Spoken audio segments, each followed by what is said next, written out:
മുറ്റത്തെ ഉപയോഗശൂന്യമായി കിടന്ന ഒരിടം തിരഞ്ഞെടുത്ത പൂപ്പാടവും പച്ചക്കറിത്തോട്ടവും ഒരുക്കിയിരിക്കുകയാണ് ഒരു കൂട്ടം വിദ്യാർത്ഥികൾ. ഇവർ ഓണത്തെ വരവേൽക്കാനായിട്ടാണ് ഇത്തരത്തിലൊരു നല്ല പ്രവൃത്തി സംഘടിപ്പിച്ചത്.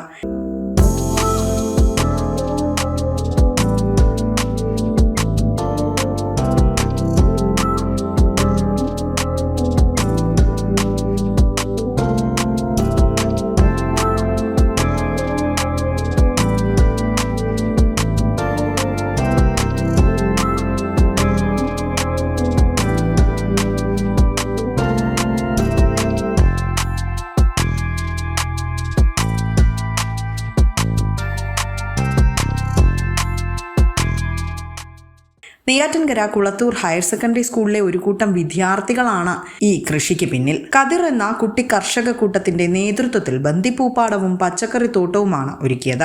ഹയർ സെക്കൻഡറി സ്കൂളിന്റെ പ്രധാന കെട്ടിടത്തിന് മുന്നിൽ ഉപയോഗശൂന്യമായി കിടന്ന ഇടങ്ങളാണ് കതിർക്കൂട്ടം കൃഷിക്കായി തിരഞ്ഞെടുത്തത്. സ്കൂളിലെ അധ്യാപികയായ മിനിയുടെ നേതൃത്വത്തിൽ തിരഞ്ഞെടുത്ത 20 വിദ്യാർത്ഥികളാണ് കൃഷിപ്പാടം ഒരുക്കിയത്. ഞാൻ കാരോട് വില്ലേജിൽ കാരോട് ദേശത്താണ് താമസം. ഒരു കർഷകൻ്റെ മകളായിട്ടാണ് ഞാൻ ജനിച്ചത്. അച്ഛൻ എന്നെ കൃഷിയോടൊപ്പം വിദ്യാഭ്യാസവും നല്ലവണ്ണം തന്നു. എന്നാലും എൻ്റെ അച്ഛൻ എനിക്ക് എപ്പോഴും ഓർമ്മപ്പെടുത്തുന്ന ഒരു കാര്യമെന്ന് പറയുന്നത് എന്ത് പണി ചെയ്താലും നല്ല ആത്മാർത്ഥതയോടും സത്യസന്ധമായും ചെയ്യുക എന്നുള്ളതാണ്. അച്ഛൻ്റെ പാത പിന്തുടർന്ന് തന്നെയാണ് ഞാൻ ജോലി കിട്ടിയിട്ടും എല്ലാ സ്കൂളിലും, ഞാൻ ഏത് സ്കൂളിലൊക്കെ പോയിട്ടുണ്ടോ ആ സ്കൂളിലെല്ലാം കാർഷിക മേഖലയ്ക്ക് പ്രാധാന്യം കൊടുത്ത് കുട്ടികളെല്ലാം കൃഷിയിലേക്ക് നയിച്ചിട്ടുണ്ട്. കാർഷിക ക്ലബിൻ്റെ പേര് കതിരെന്നാണ്. രാവിലെ 7 മണിക്ക് ഞാനും എൻ്റെ കുട്ടികളും എല്ലാവരും എത്താറുണ്ട്. രാവിലെ വന്ന് ഓരോരോ ചെടികൾക്ക് വെള്ളം നനയ്ക്കാനും പൈപ്പിൽ വെള്ളം ഇല്ലാത്ത സമയങ്ങളിലെല്ലാം താഴെ പോയി വെള്ളം കോരി കൊണ്ടുവന്ന് ഓരോ ചെടിക്ക് ഒഴിക്കുന്നുണ്ട്. ജൈവവളങ്ങളാണ് ഇതിന് എല്ലാ പച്ചക്കറിക്കും ഞങ്ങൾ ജൈവവളമാണ് കൊടുക്കുന്നത്. ഈ വളം കൊടുക്കുന്നതുകൊണ്ട് നല്ല പുഷ്ടിയുള്ള നല്ല വിളവ് തന്നെയാണ് നമുക്ക് ലഭിക്കുന്നതും. ഈ വിളവുകളെല്ലാം നമ്മൾ സ്കൂളിലെ ഉച്ചഭക്ഷണ പരിപാടിക്കാണ് ഉപയോഗപ്പെടുത്തുന്നത്. അതുകൊണ്ട് ജൈവ പച്ചക്കറികളെല്ലാം നമ്മുടെ ക്ലാസ്സിലും കുട്ടികൾക്കും എല്ലാം വീടുകളിലും കൃഷി ചെയ്യാൻ വേണ്ടിയുള്ള ഒരു അവസരം ഞങ്ങൾ ഒരുക്കിയിട്ടുണ്ട്. എല്ലാ കുട്ടികളെയും കാർഷിക മേഖലയിലേക്ക് കൊണ്ടുവരുന്നുണ്ട്. കുട്ടികൾക്കെല്ലാം മാനസിക പിരിമുറുക്കവും ലഹരി അങ്ങനെയുള്ള ഒരുപാട് മേഖലകളിൽ ബുദ്ധിമുട്ട് നേരിടുന്ന ഈ സന്ദർഭത്തിൽ നമ്മുടെ കുട്ടികളെ കൃഷി എന്ന ലഹരിയിലേക്ക് മാറ്റിയെടുക്കാൻ എനിക്ക് സാധിച്ചത് വളരെ സന്തോഷകരമായ ഒരു കാര്യമാണ്. ബന്ദിപ്പൂക്കൾക്ക് പുറമെ കത്തിരി, വഴുതനങ്ങ, വെണ്ട, ചീര, 1 മീറ്ററിലധികം നീളത്തിൽ വളരുന്ന മീറ്റർ പയർ, തക്കാളി, മധുരക്കിഴങ്ങ് തുടങ്ങിയവയായിരുന്നു കുട്ടി കർഷകർ ഇവിടെ കൃഷി ചെയ്തത്. ഈ സ്കൂളിലെ കാർഷിക ക്ലബ്ബ് എനിക്ക് തോന്നുന്നു നമ്മുടെ തിരുവനന്തപുരം ജില്ലയ്ക്ക് തന്നെ ഒരു മാതൃകയാണ്.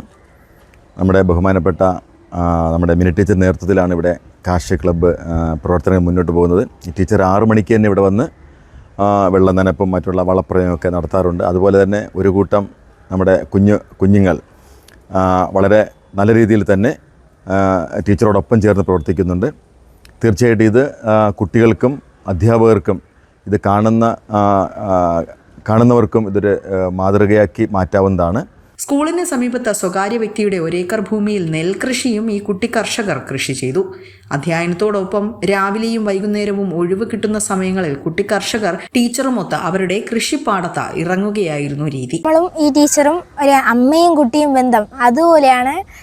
നമ്മളെ എന്ത് കാര്യം വന്നാലും ചേർത്ത് പിടിക്കും. പിന്നെ ഇവിടെ തരിശുഭൂമായി കിടന്ന ഈ ഭാഗവും ഇതിൻ്റെ ബാക്കിൽ മധുരക്കിഴങ്ങ് കൃഷിയുണ്ട്.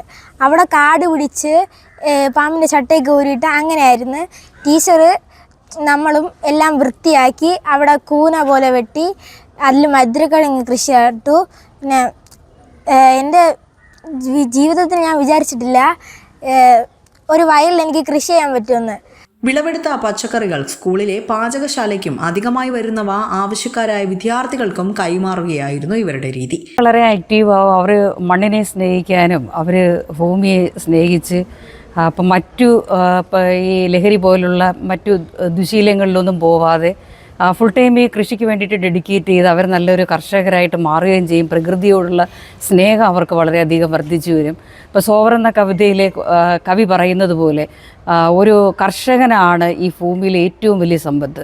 അവൻ്റെ പിന്നെ അവൻ്റെ ഹൈറ്റ് എന്ന് പറയുന്നത് അവൻ ആകാശത്തോളം ഉയർന്നു നിൽക്കാൻ ഈ ഭൂമിയിൽ പറ്റുന്നത് ഒരു കർഷകന് തന്നെയാണ്. ഒരു കർഷകൻ കഴിഞ്ഞിട്ട് ഈ ഭൂമിയിൽ മറ്റാരും വരികയുള്ളൂ. അത്രയും പ്രഥമ സ്ഥാനം നമ്മൾ കർഷകർക്ക് കൊടുക്കണം. അപ്പോൾ അതിന് വേണ്ടിയിട്ട് ടീച്ചർ ഇത്രയും കുട്ടി കർഷകരെയൊക്കെ ഇങ്ങനെ വളർത്തിക്കൊണ്ട് വരുന്നതിൽ നമുക്ക് വളരെയധികം അഭിമാനിക്കാം. കതിർ കാർഷിക ക്ലബിലെ അംഗമായ അഖിലേഷ് സ്കൂളിൽ നിന്ന് പഠിച്ച കൃഷിരീതികൾ വീട്ടിൽ പരീക്ഷിച്ച് വിജയിച്ചത് കാരണം കഴിഞ്ഞ കർഷക ദിനത്തിൽ പഞ്ചായത്തിലെ മികച്ച കുട്ടി കർഷകനായി തിരഞ്ഞെടുത്ത സന്തോഷവും ഈ കർഷക കൂട്ടം പങ്കുവയ്ക്കുന്നുണ്ട്.